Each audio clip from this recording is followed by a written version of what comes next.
তার বাসায় এর আগে তার বিরুদ্ধে অনেকগুলো অভিযোগ আমাদের কাছে ছিল, প্রায় 13-14টা বিভিন্ন সময় লিখিত অভিযোগ আমরা পেয়েছিলাম যে সে নানা রকম নাশকতামূলক কার্যক্রম, জমি দখল থেকে শুরু এরকম অনেক ধরনের কার্যক্রম সে করে আসছে। তো সেই প্রেক্ষিতে তার বাসায় আমরা একবার অভিযান করেছিলাম, আমরা যৌথ বাহিনী অভিযান করার পরে আলটিমেটলি তার বাসায় ওরকম কোনো কিছু আমাদের চোখে পড়ে না, কিছু মাদক দ্রব্য ছিল হালকা পাতলা। আজকে যে খবর আমরা পেলাম, একটা সলিড কিছু এভিডেন্স আমরা পেয়েছিলাম যে সে ওই যে যৌথ বাহিনী যে অভিযানটা করা হয়েছে সবুজের বাসায় কেন করা হবে, সবুজকে কেন সবুজের ওখানে কেন অভিযান করা হলো, এই নিয়ে সে একটা বিক্ষোভ সমাবেশের আয়োজন সে করতে নিচ্ছে।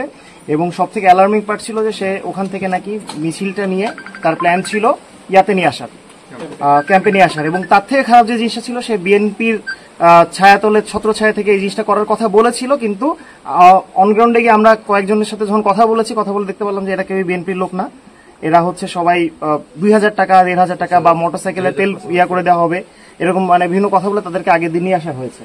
আসলে কি অভিযোগ ছিল?